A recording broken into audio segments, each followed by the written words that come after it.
दोस्तों आपका स्वागत है रात की दहशत में। ऐसी डर भरी कहानियाँ सुनने के लिए तैयार रहिए। मित्रों, हमारी कहानियों का आनंद लेने के लिए हमारे चैनल को सब्सक्राइब और लाइक करना ना भूलें। कहानियों की काल्पनिक दुनिया में आपका स्वागत है। सुनाने जा रहा हूँ एक और नई कहानी, स्कैरी नेबर। रात के अंधेरे में रजत ने अपने पड़ोसी के घर की खिड़की में झांका। वहाँ कुछ चल रहा था। टेबल पर किसी का शरीर पड़ा था। उसके ऊपर झुका हुआ वो आदमी किसी भूखे जानवर की तरह उसका गोश्त चबा रहा था। रजत ये नज़ारा देख मानो उसकी आवाज़ उसके हलक में ही दब गई हो। वो आदमी एक झटके में उसकी तरफ घूम गया। उसकी आंखें इंसानों जैसी नहीं थी, वह काली और खाली भयानक थी। रात के 3 बजे शहर की गली नंबर 17 के मकान नंबर 66 में कुछ भयानक हो रहा था। पूरी गली में अंधेरा पसरा हुआ था, लेकिन एक घर की खिड़की से हल्की लाल रोशनी झलक रही थी। अंदर से धीमे धीमे हड्डियां चबाने की आवाज़ आ रही थी और फिर एक तेज चीख ने पूरी रात की खामोशी को तोड़ दिया। रजत और उसका परिवार हाल ही में इस कॉलोनी में शिफ्ट हुए थे। नई जगह, नया माहौल, सब कुछ अच्छा लग रहा था, लेकिन एक चीज अजीब थी। उनका पड़ोसी, मकान नंबर 66 में रहने वाला आदमी रवि, वो ज्यादातर दिन भर अपने घर में ही रहता था और रात में बाहर निकलता था। उसकी खामोशी और अजीब हरकतें रजत को परेशान कर रही थी। रजत ने अपनी पत्नी साक्षी से कहा, ये आदमी अजीब है, ना किसी से बात करता है, ना बाहर आता जाता है। साक्षी ने कहा, हमें किसी से क्या मतलब, चाहे वो बाहर निकले या ना निकले। साक्षी की कही ये बात रजत को उस समय शांत तो कर दिया था, लेकिन उस रात उसने सच को अपनी आंखों से देख लिया। रात के 2:45 का समय हो रहा था। रजत को प्यास लगी तो वह पानी पीने के लिए अपने बिस्तर से उठा। तभी उसने पानी पीते हुए नजर अपनी खिड़की से रवि की खिड़की पर डाली। तभी उसने रवि के घर की खिड़की से हल्की रोशनी देखी। आमतौर पर वहां अंधेरा रहता था। जिज्ञासा में उसने झांका और जो उसने देखा उसने उसकी रूह कपा दी। टेबल पर एक इंसानी शरीर पड़ा था और रवि उसके ऊपर झुका हुआ था, उसका मांस चबा रहा था। ए भगवान, ये आदमी नहीं है, कोई राक्षस है। रजत की सांसें तेज हो गई। तभी जैसे किसी अनदेखी ताकत ने उसकी आहट महसूस कर ली हो, रवि ने अचानक सिर उठाया और सीधे रजत की तरफ देखा। उसकी आंखें काली थीं, उसके होठ से खून टपक रहा था। रवि रजत को देखकर एक भयानक हंसी हंसता है, जैसे मानो उसको अपना शिकार मिल गया हो, और फिर वहां से रवि गायब हो जाता है। रजत ने घबराकर पर्दा गिराया और तेजी से पीछे हट गया। हे भगवान, हमें यहाँ से भागना होगा। लेकिन बहुत देर हो चुकी थी। दरवाजे पर किसी ने दस्तक दी। रजत, दरवाजा खोलो। रवि की आवाज भीतर तक कपा देने वाली थी। रजत ने साक्षी और अपने बेटे आरव को उठाया। चलो चलो जल्दी चलो, हमें अभी यहाँ से भागना होगा। लेकिन जैसे ही उन्होंने दरवाजा खोला, रवि वहीं खड़ा था। कहाँ जा रहे हो? उसकी आवाज में एक अजीब सी गूंज थी। रजत ने उसे पीछे धकेलने की कोशिश की, लेकिन रवि की पकड़ लोहे से भी मजबूत थी। मुझे जाने दो, रजत चिल्लाया। रवि हल्के से मुस्कुराता है।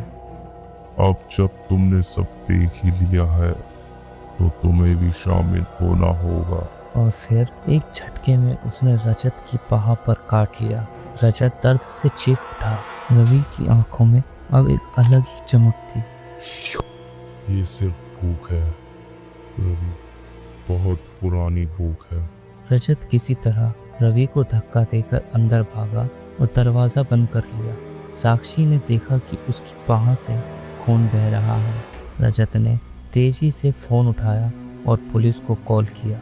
लेकिन जब रजत अपने मोबाइल में देखता है तो उसके मोबाइल से नेटवर्क जा चुका होता है। तभी खिड़की के बाहर हलचल हुई। रवि वहीं खड़ा था और उसके पीछे उसके जैसे कई और लोग खड़े थे। पूरी गली में साए हिल रहे थे। साक्षी और आरव डरकर पीछे हट गए।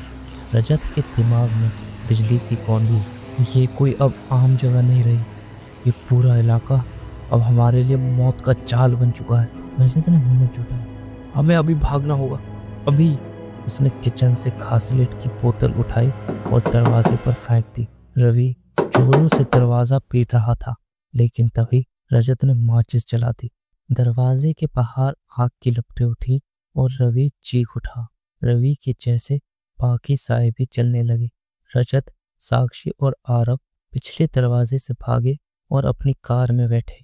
रजत ने कार स्टार्ट की और पूरी ताकत से एक्सीलेटर दबा दिया। रियर व्यू मिरर में उन्होंने देखा पूरा मोहल्ला चल रहा था। 3 घंटे बाद रजत ने अपनी गाड़ी शहर से दूर रोक दी। अब हम सेफ हैं। साक्षी ने उसकी ओर देखा। पर वो क्या थे? रजत ने गहरी सांस ली। कुछ ऐसा जो इंसानों जैसा था पर इंसान नहीं था। तभी कार के रेडियो में अचानक एक अजीब सी आवाज आई। खेल अभी खत्म नहीं हुआ। रजत ने डरकर रेडियो बंद किया, लेकिन रेयर व्यू मिरर में एक काली परछाई झलक रही थी। रजत ने झटके से मिरर की ओर देखा। वहां कोई नहीं था, लेकिन हवा अचानक बहुत ठंडी हो गई थी। हाँ, मैं यहाँ नहीं रुकना चाहिए। रजत ने तेजी से गाड़ी आगे बढ़ाई, लेकिन तभी कार के ऊपर कुछ जोर से गिरा। साक्षी और आरव की तो डर के मारे चीख ही निकल गई। रजत ने धीरे धीरे कार को सनरूफ देखा। वहां एक इंसानी चेहरा उल्टा लटक रहा था, लेकिन वो इंसान नहीं था। तुम लोग बच नहीं सकते। रवि की काली गहरी आंखें एकदम शून्य में घूर रही थी और फिर वह कार के शीशे पर अपने नुकीले नाखूनों से खरोंचे मारने लगा। रजत ने पूरी ताकत से गाड़ी तेज की। रवि अब बोनट पर चढ़ चुका था। उसने अपनी खौफनाक मुस्कान दिखाई और अचानक उसका चौड़ा 3 गुना बड़ा हो गया। उसके अंदर गहरे अंधेरे में कई घुमावदार दांत चमक रहे थे, मानो अगर उस चबड़े के चंगुल में कोई अगर आ जाता तो उसका बचना असंभव था। साक्षी ने तो डर के मारे आंखें ही बंद कर ली। रजत ने झटके से स्टीयरिंग मोड़ा और कार पुल के किनारे लगी रेलिंग से टकरा गई। रवि झटके से हवा में उछला और नीचे अंधेरे में गिर गया। कुछ देर के लिए सब शांत हो गया। क्या वो मर गया? आरव ने डरते हुए पूछा। रजत ने गहरी सांस ली। पता नहीं, पर हमें यहाँ से दूर जाना होगा। वह रात के अंधेरे में हाईवे पर आगे बढ़ चलते हैं। थोड़ी देर बाद उन्हें एक पुराना ढाबा दिखाई दिया। चलो कुछ देर आराम कर लेते हैं, साक्षी ने कहा। ढाबा लगभग सुनसान था। वहां सिर्फ एक बूढ़ा आदमी बैठा था। रजत ने उससे पूछा, यहाँ आसपास कोई होटल है? बूढ़ा आदमी धीरे धीरे उनकी तरफ घुमा। उसकी आंखें पूरी काली थी और फिर उसने मुस्कुराते हुए कहा, तुम्हारे लिए दरवाजे हमेशा खुले हैं।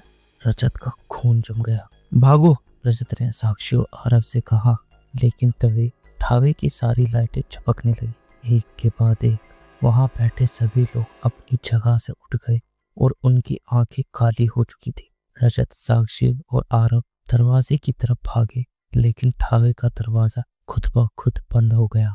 अब वह पूरी तरह से फंस चुके थे। वो सब लोग अब उनकी तरफ बढ़ने लगे। पीछे हटो।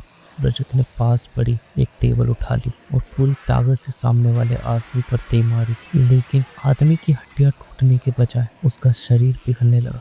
ये इंसान नहीं है। बूढ़े आदमी ने अपने शरीर को मोड़ा और उसकी रीढ़ की हड्डी से काले तंतु बाहर आने लगे। तुम यहाँ से जिंदा वापस नहीं जा सकते। रजत ने इधर उधर देखा। उसने झटके से तेल के कनस्तर को उठाया और पूरे फर्श पर गिरा दिया, लेकिन जैसे ही वह माचिस जलाने लगा, पीछे से रवि की आवाज आई। तुम्हें क्या लगा मैं मर गया? रजत ने पीछे देखा। रवि अब और भी बड़ा और डरावना हो चुका था। उसकी गर्दन टेढ़ी हो चुकी थी और उसकी खाल पर गहरी दरारें आ गई थी। रजत के पास बस एक ही मौका था। उसने झटके से अपनी जेब से लाइटर निकाला और आग लगा दी। पूरे ढाबे में आग की लपटें उठने लगी। जैसे ही आग उन सायों को छूने लगी, वे भयंकर चीखों के साथ चलने लगे। रवि भी आग में चलने लगा, लेकिन चलते चलते उसके चेहरे पर एक भयानक और किसी के मन में डर को बैठाने वाली एक मुस्कुराहट थी। तुम मुझे मार नहीं सकते रजत। रजत ने पूरी ताकत से एक चलती हुई कुर्सी उठाकर रवि के सिर पर दे मारी। मर जा, मर जा। रवि चलते चलते राख में बदल गया। आखिरकार सब कुछ जलकर खत्म हो गया। रजत, साक्षी और आरव किसी तरह बाहर निकले। क्या अब सब खत्म हो गया? साक्षी ने कांपती हुई आवाज में पूछा। रजत ने ढाबे की राख की तरफ देखा और धीरे से कहा, शायद। लेकिन तभी हवा में एक अजीब सी सरसराहट हुई और पास में पड़े एक काले टुकड़े पर 2 आंखें खुल गई। दोस्तों, हमारी स्टोरी को लाइक, सब्सक्राइब और शेयर करना ना भूलें। मिलता हूँ एक और नई स्टोरी के साथ।